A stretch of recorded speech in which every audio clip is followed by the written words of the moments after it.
is Guardian Radio 96.9 FM. Fresh news, smart talk, all day. The views and opinions of the hosts and guests are their own and do not necessarily reflect the position of the management and staff of Guardian Network.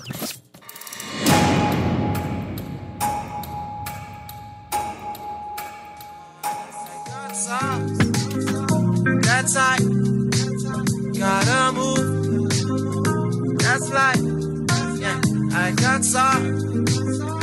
That's I gotta move. That's life. I'ma ride your being till the sunset. I'ma get us higher with no weed involved. You just need some space. We get so shy. Were you capping when you said you were an animal? Girl, forget it, we're still young. Hitting this road just us, not dumb. Out of these trips were oh so fun. Better tell your mama you'll be safe, not home. Touch your body and cut your phone. Stare in my eyes so we hug all alone. Loving our lives in the deep dark times. Nobody needs to know our vibe. Cause they was out on Twitter spouting nonsense.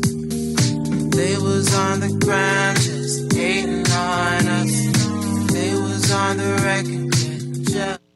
Good yawning this morning and welcome back to Guardian Radio 96.9 FM, your station for fresh news, smart talk all day.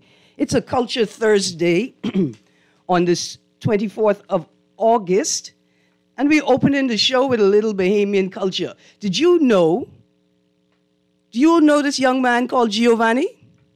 That song is called Sunset by Giovanni. Giovanni is a Bahamian American musician, hip-hop artist, and he is just amazing. Anyway, this song been in his catalog for a long time, but Mr. Nuri, I don't know if you heard the chorus just now. He said they be spouting nonsense on Twitter. They be hating on us on the gram. And when I heard that song last night, it reminded me of the little international... The basketball thing? Yeah, dialogue going on between the Bahamas and Argentina. I see in today's paper, the Minister of Youth, Sports and Culture, the headline, "Do Cry for Us, Argentina." Youth, Sports and Culture Minister Mario Boleg responded to Argentinian critics of the Bahamas' male basketball team yesterday, saying they could cry as much as they want. Dear Bahamas, that right there is the appropriate response. To all of y'all in the Army, please stand down. Your show of force has been acknowledged across the globe, and we appreciate it. But the Minister of Youth, Sports and Culture has spoken on our behalf. If you don't know what was happening after the second win, this is the second win against Argentina in the tournament. After the win against the win against Argentina, some Argentinian players were very upset, and they critiqued the decision of Gordon and of the NBA and the Bahamas Basketball Federation to enable Gordon to play for the Bahamas national team. And that was quite a flurry. I didn't expect it, to be honest with you. I didn't expect the number 4 team in the region, if not the world, to be that upset about this loss, especially for such a small country competing against such larger countries. Anyway, that song is by Giovanni. You guys got to check him out. He has a number of songs. He's Bahamian American. He has a number of songs with Bahamian rooted artists like Shad Fur, Alien Rose, Rue, also known as Timmy from The Spot, not Timmy, the MC and DJ, media personality, but Timmy, the comedian and musician from The Spot 242. Morning, Mr. Nuri. Good morning, man. How are you doing today, Erin? I'm good, thank you. Did you think that was Bahamian when you first heard it? No, it was a smooth song, an easy listen to song. But I liked it. I liked it. Yeah, I think it's cool. Yeah. Sometimes we get to expand our horizons about what Bahamian means. I got some music for us today, some songs I'm sure Mr. Nuri has never heard before. I'd see if I could surprise him. But let's get going with our Sand Dollar Live read. Today, Thursday the 24th, and tomorrow, Friday the 25th of August, Central Bank representatives will be giving out sand dollars at Solomon Supercenter. Show your sand dollar-enabled digital wallet at the door and receive $20. Spend $18 or more in sand dollars at the register and get $5 back when you leave the store. This offer is limited to the first 100 customers to show their sand dollar-enabled wallet at each location. One top-up per person, so as many people as possible can experience the sand dollar. For more details, visit any of the Sand Dollar social media pages or call 302-9880. And for our listeners in Grand Bahama, Freeport, the Sand Dollar team is on the way. Experience the digital Bahamian dollar at Sawyer's Fresh Market, Oak Street, on Friday, August the 25th, from 11 a.m. to 7 p.m., and at the Raven Mall on Saturday, August the 26th, from 11 a.m. to 7 p.m. Come out, learn more about the central bank's digital currency and sand dollar top-ups on us. Sand Dollar is on the move. Again, that's Freeport, August 25th and August 26th. Mr. Nuri, I got a question to throw out before I tell my producer, get the second song ready. I know I told you something before. Play the one by KB, the 101. I got a question for you. We're not doing our Sand Dollar trivia this week, I don't think. But I got a bunch of trivia questions for today. According to Wikipedia, and this is for the audience as well, according to Wikipedia, how many parties ran in the 2021 general election? For the Bahamas? Yeah, for the Bahamas. Interesting. 20 what? 2021. That's when the election was? Wasn't it? It seemed like 10 years ago. It's a long time, Yeah, eh? at least like 5 years time for a new election. Yeah. No? I mean, it feels like time for a new election. Not quite like 5 years, but feeling minutish. You guys check out, former Prime Minister has a letter to the editor, I think in today's Guardian. Check it out. I see we got a caller on the line. Producer, let's go to that call. Good morning, caller. Greene. Hey, good morning, Pumpkin Eater. How you doing? I'm well, and morning, Yuri. Morning. Morning. You called to answer the question? No, I got to say, sour baby, sour line, wash their face and lemonade to the Argentinians. Ah, You remember that one? yeah. I sure Kermit could find that song. That's a whole song? Yeah, man, there was Goodbye. a song about that when we you know what we try to do that, right? When you're mad or something like that in our culture, because we still celebrating 50 years of independence, right? Right. That's a part of my 50 years. Your grandmother could tell you that, or your great grandparents, or your auntie. But who's the artist? Who's the artist? I never knew the artist, but I think that someone out there can give you the artist, one of the old Freddie Munningstem and all of that. Okay, but Or Eddie Minnis still living. give me some. I think there's one in Eddie Minnis song, Okay, Sour Nine. Sour Nine you or don't have something any like that. more clues, context clues for my producer? I mean, say that again? I need more context clues to be able to find the Yeah, song. well, man, you struck me. That's enough. Sour You'll Cry find Baby that. Sour Life. Okay, thank you, Yeah, Pumpkin you'll Eater. find out. But let me just say to them, that's what they are, because they serious about that protest. No, I don't think it was a formal protest, was it? Or I mean, they serious about what they say, though. But I think they were just saying it feels unfair. But it can't be unfair because there are rules in place to enable it. Well, I That's mean, right. I say that. That doesn't mean it's not unfair, but I think they need to come at it at a perspective of not just equality, but equity as well, right? But also, it gave you FIBA rule. Say that again. It gives you what? FIBA, FIF. Oh, FIBA. FIBA rules. Yeah. Right, right, that go to the rule. And there's a good, I won't call his name on radio, but I probably gave him what's up. He probably willing to come on your show and explain those rules.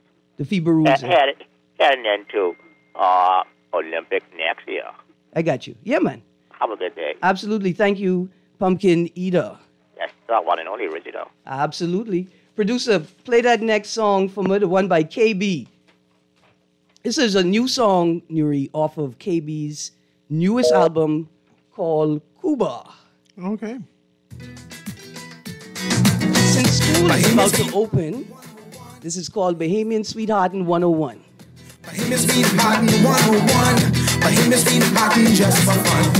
Whoa, whoa. Whoa, whoa. Bahamian Sweetheartin' is an art. To fool the wife, you must be smart. Have plenty of nerve and lots of cash. And if you ever get catch, boy, that's your man. Most leaders like go for Lauderdale. Just follow my plan and you will never fail. Let her off the plane first break, then you walk. Cause them Bahamians and the terminal like to talk. They like to spread big gossip and they mouth like fish. So you just walk off like you don't know who she is. Pick up the bikes, tell her meet you at Terminal 3. You go rent the car and drive where she should be. Circle twice and make sure duck down low. Cause who are looking boy, you may never know. She jumps into the ride, now the mission done. And that's how you do the Sweetheart 101. Hey! Bahamian Sweetheart 101. Bahamian Sweetheart never done. Bahamian Sweetheart 101. Bahamian Sweetheart just for fun. Bahamian Sweetheart 101. Bahamian Sweetheart never done. Bahamian Sweetheart 101. Bahamian Sweetheart just for fun. Whoa, whoa. Come on. Whoa, whoa. Hey. Whoa. Now, Mr. Nuri, when I found the song last night, right? Mm-hmm. I was looking for tracks off of KB's album, new album, Cuba. He hadn't put out an album in a long time. Yeah. Some of these tracks have been out for a little while, put out as singles. And I found this song, right? I thought, this is nice. I want people to hear it because it is a mix it's a fusion of sounds, right? You definitely get, I want to say Cuban kind of sound. It's a merengue. Right, merengue. And, but it's an old Bahamian tune. Yeah. Right? I try to remember the song. Dun dun dun dun dun dun dun dun dun dun dun dun dun dun. And I was trying to remember what song that came from. And then he was rapping in the song, right? Like that would be like the evolution of a Joseph Spence or a Blind Blake rap style. I think they call it scat, but yeah. Do we call it rapping? Yeah, call it scat.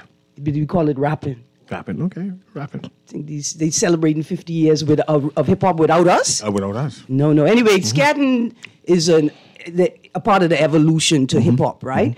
And so I thought that was just a cool sound. I wanted to play it. It is definitely an old flair. It's a very Caribbean, West Indian style. Right.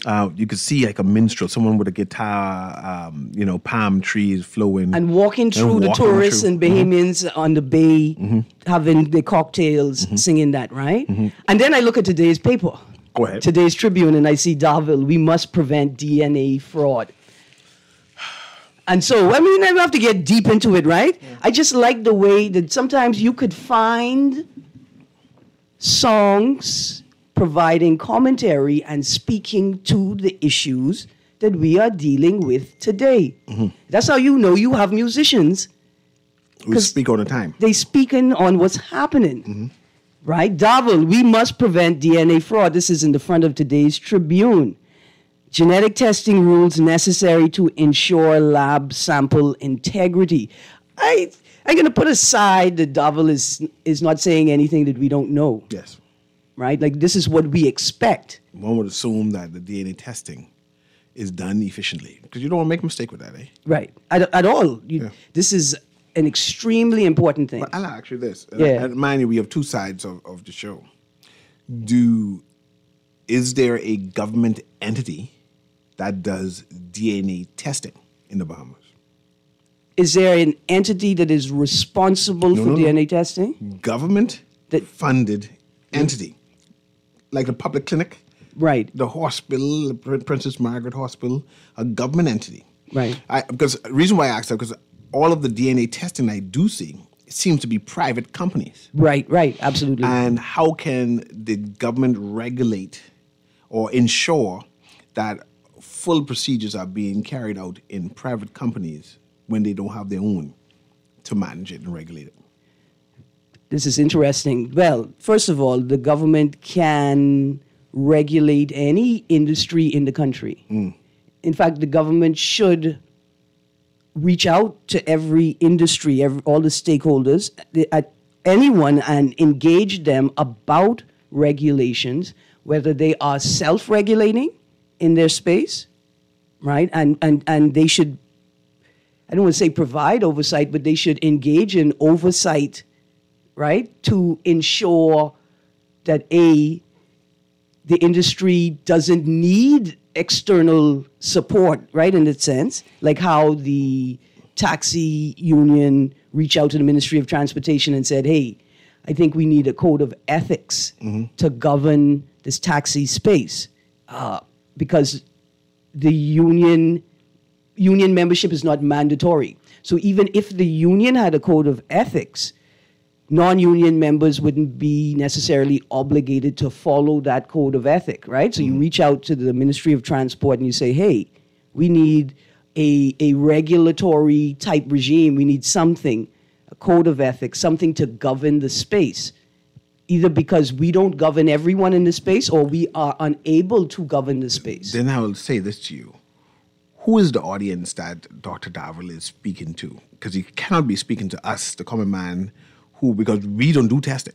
Well, now you're talking to, I think I see your point. I think he's talking to a number of constituents in the conversation. And I would assume the constituents in the conversation will be those persons who do the testing. Well, definitely the private entities that are currently offering the service. Then one would assume that the spatial awareness of where you make such announcements, how you interact with these people should have been in more of an intimate setting. True, but perhaps that follows, right? That's a subsequent to this announcement. So if it is an announcement. This announcement is for whom again? Where a simple letter to all of the agencies or constituents say, hey, we will in the immediate future, we will have some regulations come into place. I want to have a meeting with all those who are vested and want to know what is your best practices and compare them to what is international best practices. And so when I go to the public, I will be making an announcement that actually matters. Well, where I could benefit. Because like I said, I'm not sure who he's speaking to. He can't be speaking to me. Well, I mean, no, because you're a good married man. And the question of DNA should never come up. I put that aside. Because he could be speaking to the public. How? As well. Because who gets the DNA tested? Members of the public. But we don't test the DNA. The test ourselves. We go to a prescribed place and say, man, I need to get tested. No, but the question is, are there home DNA kits where you could collect the DNA matter yourself and then send it to the company, then you ship it off, right? And I say that to say this. I know we're not having a Maury-style conversation this morning, audience, but after watching Maury for a number of years, I've come to the conclusion that by the time that woman has reached the 15th potential baby father, it should be clear to everybody that fraud has taken place somewhere in that process, and somebody didn't take the test. They let their friend take the test. And they were possibly the father, but we never know because they didn't actually take the test, right? I think that may have been in the early, very, very, very early days of those style shows.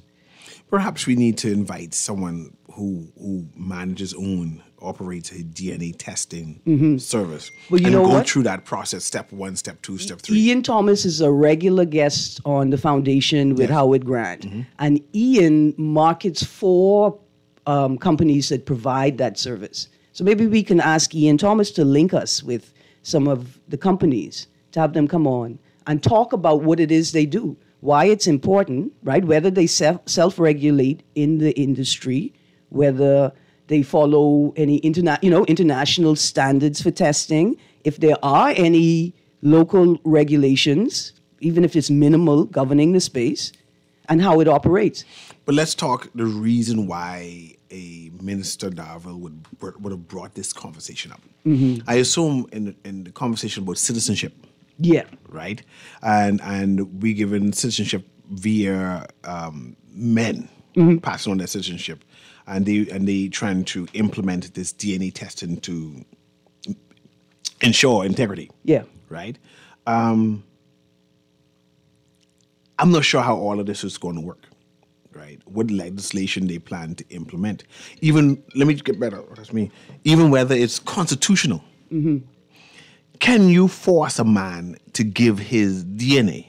Right, and this is it, right? Like this is why I wanted to have the conversation. Especially a child I don't want. Not for the salacious aspects of it, right? But there are real human rights considerations that are involved in this conversation, and that the government will have to weigh out. And because it's a human rights consideration, I think that it's a conversation that has to be brought to the public. There has to be a degree of public consultation on this, right? Because like you raised, there is the mother's right to privacy. Like, does the mother have a right to keep private the names or the identities of the people that she has been sexually intimate with, right? Does that right... See, that's complicated. Let's create a scenario. Yeah. There is a mother who's having a child, right? And one of her partners saying, I believe that this child belongs to me. And she is saying that, no, this is Harry's child. Harry is my main man. Yeah. And I have no reason to doubt that this is Harry's child. And me, who's a bypass, and said, no, I be in there. I need you to have a DNA test on that child. But right. For me to listen, know you just I said want to it. clean my child. You just said it. She said you don't have, right, there's no reason to believe it's your child. But the fact that you've been there, the fact that you were sexually intimate is all of the reason. It's all of the reason. Now, I can create a new scenario. Yeah. A married woman, whatever issues being break up with her husband, let's put that in. Or just mad. Or just mad, right? Yeah. Had relations, but she got pregnant and she said that this is my husband. And her husband said, I accept it. This is my child. And this outside man comes and said, no. I been there once while y'all was separated. And I want you to test this child. Right? I, as a mother, as a married woman with a husband, I should have a right to say, no, not my child. This child doesn't belong to you. What court can force me to turn over my child for any DNA testing? Because he was there. And I think that should be sufficient for a test. Then I put on another scenario. I'm now 18, 19, adult. And this gentleman is saying that he's my daddy. And I said, no, I know my daddy already. And can he force me to get a DNA to say that my daddy, who I thought was my daddy, right? And he won't prove that he is my daddy. Can he force me to give DNA? Now, that's an interesting one because now you're an adult. You're not a minor. But the minor is overseen by the parents, the mother and the father. And so there's a question of paternity, right? So there's a question of, well, who are the parents? But the mother has no question. She said it belongs to my husband. But if the man proves and then how do you prove that you were intimate with her, right? But the man says, hey, I was intimate with this woman and I suspect that this is my child. I don't like this idea of forcing people to take no DNA test. The audacity. Don't think about it as forcing people I just could say no. to take a DNA test. Think about it as forcing people to consider the rights of others. I just could say no. And then the question is, do they have a right? And so here's a consideration. Like, I appreciate those examples. Does a child have a right to know in the face of a mother and a father who says, we have a right to privacy? Yes. To their child. You don't even get to know who your father, right? Like, does the child's right to know their father, their lineage, their bloodline, right? Does that outweigh, or is it outweighed by, coming to you right now, caller, coming right now, by a parent's right to privacy? Good morning, caller. Morning to you and to Nuri, Ms. Greene. Hey. Alan Johnson. I think you guys are complicating a simple process that has been tested around the world. There's a number of issues we have in the Bahamas, and I can tell you even mothers of children women who've claimed to be mothers of children in the Bahamas may not necessarily be the mothers due to circumstances, and this has been proven. I don't have to repeat it in immigration and otherwise. Yes. Because, for instance, we see boats coming in all the time from countries, emphasis countries from the south, or children coming by plane, and they're unattended, but somehow miraculously they end up having a mother in the Bahamas. And so, because no one contests that, they simply grows up or say, this is my mother, maybe an aunt, maybe just be a friend of the family, whatever. So there is some problems because we didn't have safeguards in place. But So 1 second, C. Allen. So you're saying that there's an element that we haven't even addressed in our conversation this morning, which is the proof of maternity in Yes. matters of immigration and migration. yes. I got you. And these are separate issues from multiple things when we have a tendency of blending them. But let me just talk about, we talk about the rights of the children, the international agreements that we signed and everything else. Mm-hmm. And it's something myself and Cleaver Duncombe has been arguing for 2 decades, the right of a child. The right of a child to know his father. Mm-hmm. And so I think this complexity that we bring into it, of that every child has a father, and every child has a right to a father. Mm-hmm. And so we can invoke DNA. And so, like in the U.S., in some states, they have a concept called loser pays. If you invoke DNA and the woman says that I'm not the father, and I sue for it, and I'm proven to not be the father, I pay the cost of those DNA tests. Okay. If she's proven to be wrong, then she pays the cost of it. Okay. But I think DNA is the ultimate determination as of today of parentage, Mm-hmm. and it should be an automatic instance to basically assign the right of a child. This goes into a wider conversation that the women groups don't have concerning shared custody. Mm-hmm. And so even when a child is born and DNA or fatherhood is paternity is being established, we also need to update our laws to have what is called immediately shared custody, meaning that we both have custody of the child. However, one becomes the primary custodian. And that issue itself becomes even separate from support. And so when we blend these things, it begins to become complex when these are simple issues. Okay, child is born. Who's the mother? Who's the father? DNA brings the ultimate authority in that. Then you now go to, okay, who will have primary custody? The mother or who's best equipped for the primary custody? And so we don't need to complicate everything. If a woman is being accused of infidelity during the marriage, because we have the presumption of marriage, but the husband himself should also have a right to question the paternity, because there's no absolute in custody of his wife at any given time to prove wherever she is.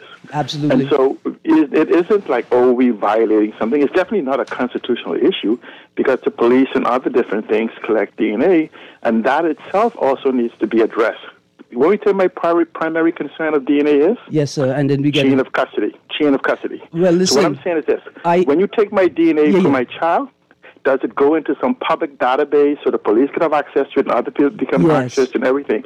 Those are the rules we need to establish in legislation. As well, absolutely. And with violation. And so we need to just have a real conversation rather than some boogeyman phantom type environment. Man, but see, is that what we do in C. Allen, or we just fleshing out the issues? You're creating scenarios and things that is non-issues. No, man. Mothers and how it becomes an issue if a husband doubts the child is his, even though he has presumption of paternity. Of child. Yeah. It becomes a non-issue. He has the right if he wants to pay for it. Because remember now, but is that how it stands in the Bahamas? No. Yes, I'm saying to you, the problem is when DNA, like in the U.S. and other places, there's an identification process to make sure that you're testing the right person. Right. So that the husband doesn't just take a DNA. He has a right, because nobody need to swab his kid and swab himself and send it off. But then that should not be acceptable in court. Right. Unless But you have rules to set chain of custody and ID verification, which is separate. I could just pick up my child, say, let me go pick him to Burger King, swab his cheeks, do the test, it comes back, guess what, negative. That still is not viable in court. Exactly. Now I need to go and demand one within the system to authenticate what I already know. Absolutely. Thank you. Okay, Thank you, C. Allen. Thank you. Absolutely. I do think, though, that they're not boogeyman issues. These are things that people are living with right now. What do you mean in the system? He means a regulated, not a home kit, a test that's a part. Do we have a but this is the home point. kit here in the Bahamas? I think we may have home kits. We may have, or people could fly them in. You could buy one abroad and bring it home. And send it to where? And then you send it back to the States. And then they send it back here? Right. That's complicated. It is. Let's go to this next caller, though, because I think they call in back. Good morning, caller. Good morning, caller. A pleasant calling, Miss Greene. Good morning, Sparky. How you doing? George Orwell once said in God and Animals Farm, all animals are equal, but some animals are more equal than others. You ain't talking about us women, eh? No. Okay, I'm just at the end checking. of my conversation if you give me more than 30 seconds. I'll give you 45. 45. The Sea Island is more equal than us. But anyway,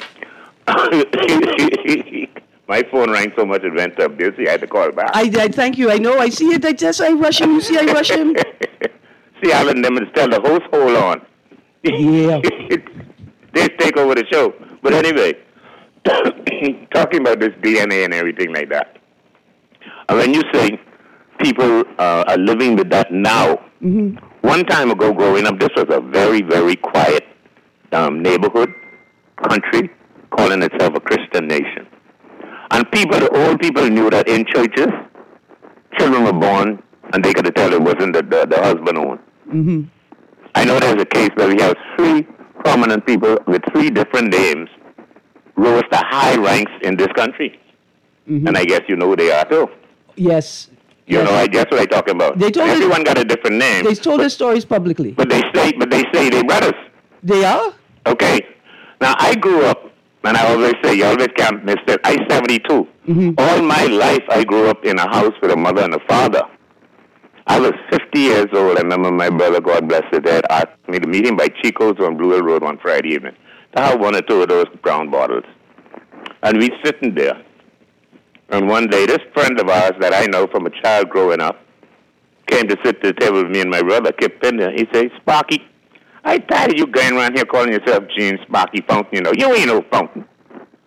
You was a so-and-so. And when he hit me, I look at my brother. I said, what are you talking about? My brother say, well, brother, what you worrying about? Your ma dead, your pa dead, and think so very well he dead. I said, but that's not the point. When I go to the doctor, they give me this form to fill out, and they ask you which your parents suffered from and what they died from. Mm-hmm. So if I say, this fella died from kidney failure, that one died from bronchitis, and the next one died from sugar, I don't know which one is which, and I don't know what I sick with. Yeah. Because I don't get the right DNA. Nobody told us about DNA when we was growing up back then. That was something we didn't even know about. Yeah. So people going around right around here right nowadays, I wondered why I was in government high, and this group of people used to always call me hey cuz. Mm-hmm. And I just thought they was joking, just like hey cuz or hey bro. But they know they was your family. And then when I found out after that, I went searching. And I went searching down behind the corner behind the Fountain of Youth Bar on East Street. And there's the back there, here's this woman telling me she is my cousin.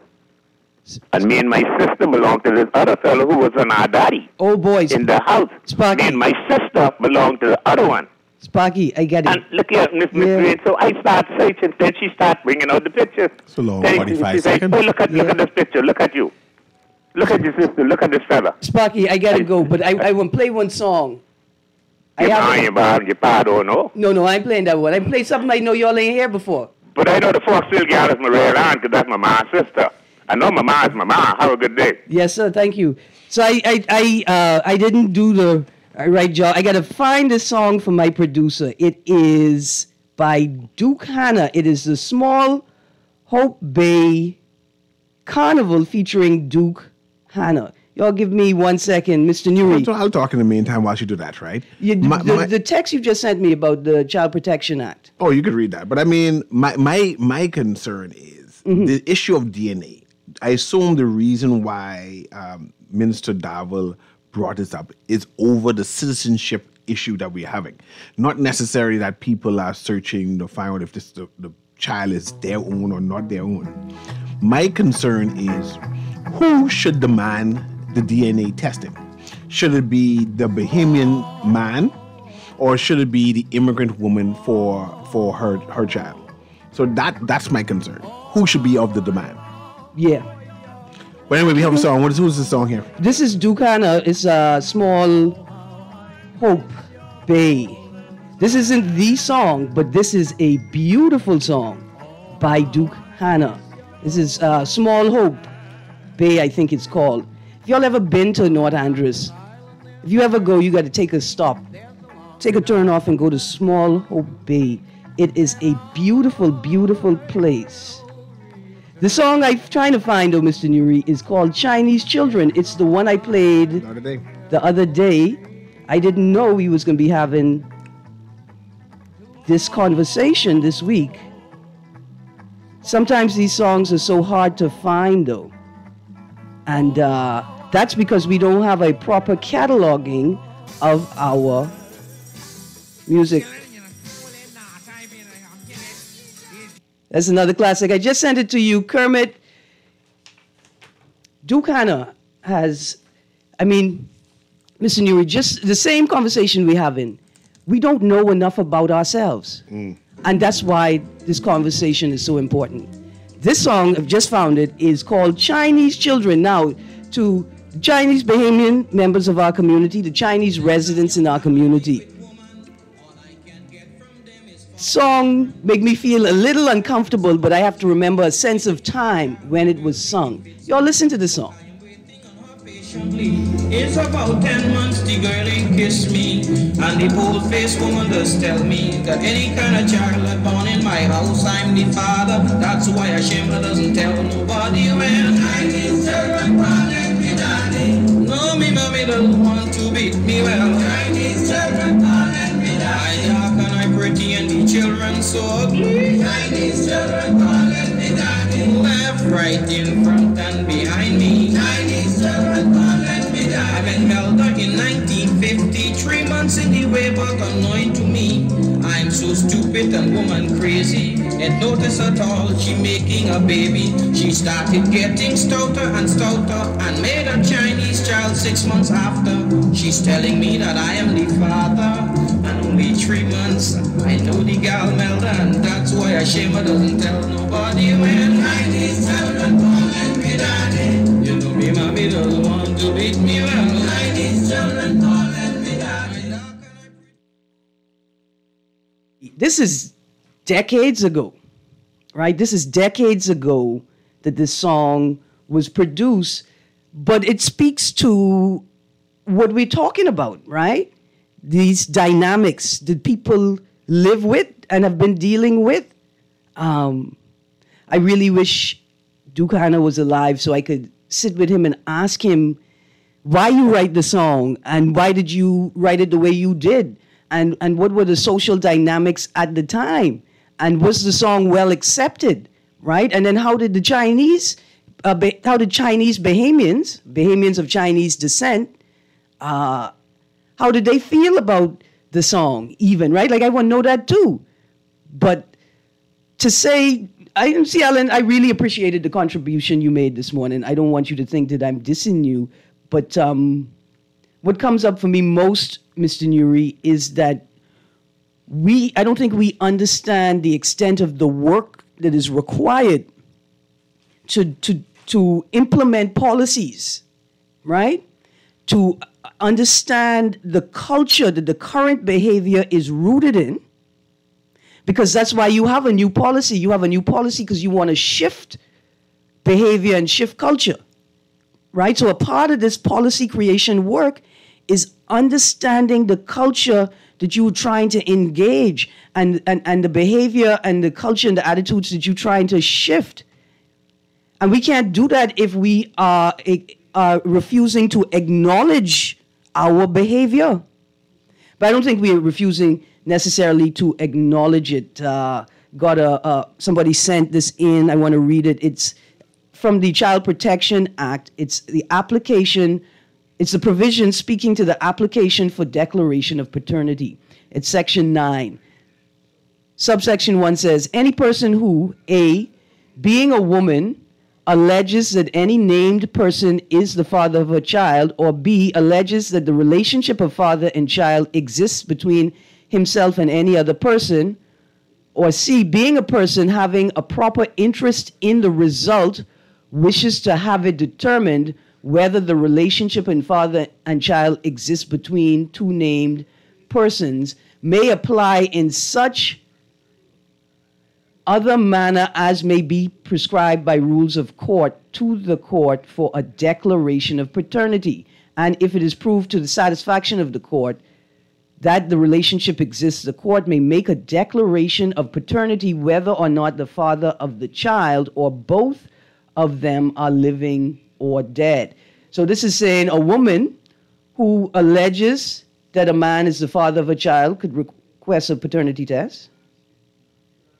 A man who believes that a child is his can request a paternity test. And a person having a proper interest in the result wishes to have it determined. They can. And this is why I'm uneasy, Erin. I'm not sure if someone can force me to give my DNA to prove that this child who I do not want is mine. No, not my body fluids. My body fluids is mine. Right. Someone can't force you, but the court can force me to give my DNA. Already, like that exists in law now. I see another person who. So imagine this, right? One second. Go ahead. I forget to give out the numbers for this morning, Yuri. What numbers? To call in. Everyone don't know the numbers. We have regular callers. Yeah, we do. Sparky know the number. Yeah. How come Sparky know the number? Because he's dedicated. He's dedicated. Absolutely. So give her the number then. 323-6232, 325-4316, 325-4259, 242-300-5720 for people not in New Providence but in the Bahamas. Listen, call in. My hour, Nuri's hour. Call in. I'm sorry it takes so long for me to put the numbers out there this morning. I didn't think the conversation was going to get this juicy. I'm just more concerned about people forcing me to give my DNA. It's a human rights issue. Now, my concern now is if I'm married, but I'm separated from my wife. Yeah. My wife doing whatever she got to do because we're separated, and she has the child. Isn't that my child? Yeah. Even though it's not my child? What do you mean? Because you married, because it's your child? Married. And the child is yours because of the marriage, right? By law. By law. Yeah, it's still your child. You still got to pay maintenance. So even if I do a DNA, the child's still mine, eh? Seemed. We don't know. You got to do the test to be certain. I think we're going to go. We're going to go to a break. This is another song from KB off his new album, Cuba. Sailboat, Sailboat. We're going to a break. We coming right back. When it comes to sailing, boy, island man don't play. Sail them in the harbor, and sail them up and down, and sail them up to Borky and cycle back around. So sailboat, Vaccines are essential for new and returning students. Vaccines also protect fellow students, teachers, staff, and other members of the community from serious illnesses and even death. As you begin your back-to-school preparations, ensure that your children's vaccinations are up to date. All vaccines are available at all public health clinics.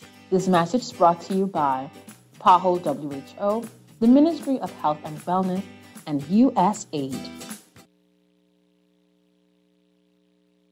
This is Guardian Radio, 96.9 FM, Nassau, Bahamas.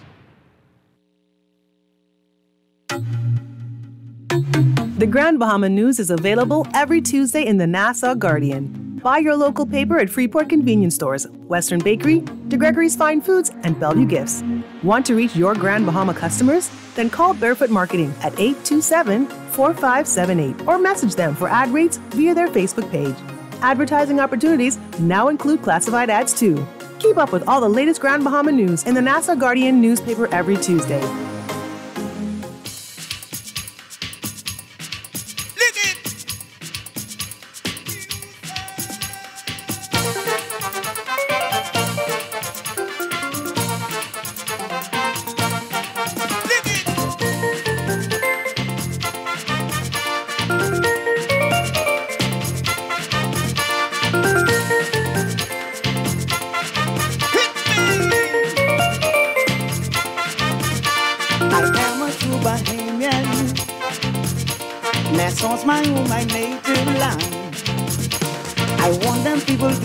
Kingston.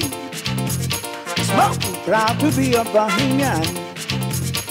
I born there. Tell them that you born there. I born there. Tell them that you born there. My grandpa meet my groom idea. Good morning and welcome back. Welcome back. Let me take this moment to, I want to say good morning to Cleaver Duncombe, who has been doing men's rights work for decades now, and fathers' rights work. He's been a fathers' rights advocate for decades now. And say good morning to Cleaver Duncombe and give him a shout. See, Alan already call your name this morning. Because this is a big conversation, Mr. Nuri. We're talking the number of issues that have arisen in the pieces of legislation that you've shown me during the break that suggest that this is a real big conversation that we need to be having at a national level, and we have to question the extent to which men's rights have not even been considered in the I won't say creation of policy, but in the public discourse around this issue, right? I see we got a caller on the line. Good morning, caller. Greene, how are you? Good, thank you. How you doing? I'm wonderful, and good morning, C.A. Nuri. That's me. I hope both of you all have taken your medication this morning, a 6-ounce glass of your aloe concoction. I hope so. Yes, sir. I hope so, because Mama baked the Johnny cake coming, and I need both of you all well during the Christmas. Yes, sir. Good. Now, Nuri, you ever been to college, Nuri? Yeah, I don't claim it though. You can't claim it, because Nuri, I be trying to pick up with you all smart people. Why sometimes you always say some weird things, like if you married to somebody and you all in together and she go out there and get fooling around, the baby's ought to buy yours. No, that's not so. I'm just reading. I reading the law right now. Well, I can read it to you now. Hold on. Y'all better be cooperative. Hold on. Let me see if I can find that. Because I'm reading these things and saying that's why I asked the question. You got to be cooperative. Y'all got to be living together. Hold on. Let me go ahead. Finish it. I'll tell you if I can. Other than that, you could challenge that, and you could just let whoever knows she can have this baby. Me and this woman ain't been together for X amount of sleep together for bam. So you say part 3. Together, part if 3. You're living in the same house. Mm-hmm. Say part. You could have a problem. Part 3 of the establishment of paternity. B.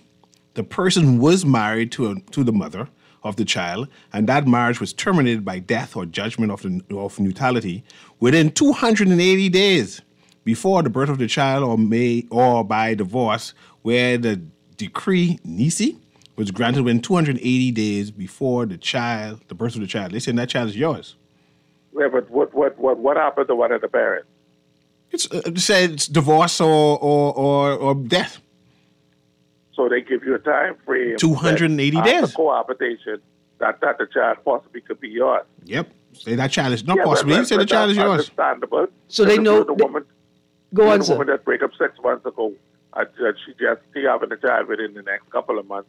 That's a good possibility. Yeah. So that child is yours. But that woman has been on there 2-3 years. And for example, if just same example. The woman is carrying my surname, right? She had the child. What the surname of the child would be? Well, you need to find out who daddy is. The child belongs to the mother. Huh? The child belongs to the mother. Well, that she got care of the mother's surname then. The mother's surname has my name. Well, in that case, then I guess your name will get used. That's my point. That's what we're talking about now. Now, in the United States, I've seen examples in the United States where men who have had it determined that the child is actually not theirs, after they've separated or divorced from the mother of the child, have petitioned the court to have the child's name changed and to have their name removed. That's possible. Yeah. That's the way it should go. In terms of men and DNAs and happen to be a part of the process in terms of mentioning Erin, I don't really have a problem on the side of a man, because we know what we do, how we do, when we do. Mm-hmm. if you come to the state with a child and the conditions aren't straightforward, then the state requires certain things, Nuri. You got to do a DNA test if you want, blah, blah, blah. But that shouldn't be no problem. No one can force me to take no DNA test. I mean, that's why I say if you come, it's just like if you could buy a brand new car. You love this car, but that car can't go on the road unless you meet certain requirements for the state. That's all. You ain't got to take it, but you just can't get your car on the road. That's all. I would know what they can charge me with. What you mean what they can charge you with? Well, and I think that's what Darville is speaking to in the article, right? That they are... What they can charge me with. Something. You mean for putting the car on the road? My thing is my car on the road and me being free. The Constitution allowed me to walk on the road. Oh, no, you can walk on the road. That's all I'm saying. If you bring a child, like the woman say, okay, this is your child. And I said, that's you not my want to child. take care of the child, right? No, I don't want to take care of the child. I do not want to take care of the child. So take the test and prove that it's not your child. I don't want to take no test. Exactly. Just prove it. Take the test and prove it's not your child. I don't want to take no test. Did you think about that when you had engaged in the act? And then this is the cultural space now, right? That's them lying woman. If you don't know that if you have engaged in sexual intimacy with a woman that you can get her pregnant, if you don't know that, you're not mature enough to engage in sexual intimacy with a woman. And if you go to court, sex has nothing to do with maturity. If you go to court, the court can force him to take a DNA like how they can force me? What's by court order. Court order. And what is going to put me in jail? For how long? For life? If you want to stay in jail, you can't keep me in jail for life. So here's the question: and I get found guilty as an adult, as a man, as a woman, as an adult, do you not think that the child's right to know is more important than your right to privacy? Exactly. Forget the woman. Forget how you feel about the woman. Constitutional right. Trump everyone's constitutional right. It's not my right. It's Trump. That's how it is. You say America, that ain't how the rights work. We have our own constitution. That's what I'm saying. Yeah, Nuri, talking to you. You have a constitutional right, Nuri. Keep your things in your pants, man. There you go. Thank you, sir. All right. Look here. Look at the wisdom. Did you know that a man, you have a right to not engage in sexual intimacy at all? But in particular, you have the right to not engage in sexual intimacy with anyone you don't want to have a child with. I don't see how a foreign woman... That's your rights. A foreign woman can tell me I got to take a DNA test to prove that this foreign child belongs to me. When you say foreign, what if it's a Bahamian woman who tell you? But this is a foreign woman we're talking about. This is a constitutional thing. No, this is a Bahamian thing. They force me to take no blood test to say that's my child. I want to introduce you. She and her foreign child need to go. I'm going to introduce you to my friend, the courts. The courts thing. Yes. Okay. Listen, guys, thank you for joining us this morning. I had a text here. Someone said, listen, somebody told me the story about Small Hope, that song a long time, but I forget. Good morning to everyone. Thank you for calling. Sorry I threw out the numbers so late. Stay tuned. Guardian Radio AM with C.A. Nuri is up next. Let's see if I can get him to play some of these songs for us, since we spend so much time talking this morning. That baby ain't mine. It don't look like me. That's Harry Owen. Blame Harry. This is Guardian Radio 96.9 FM, Nassau, Bahamas.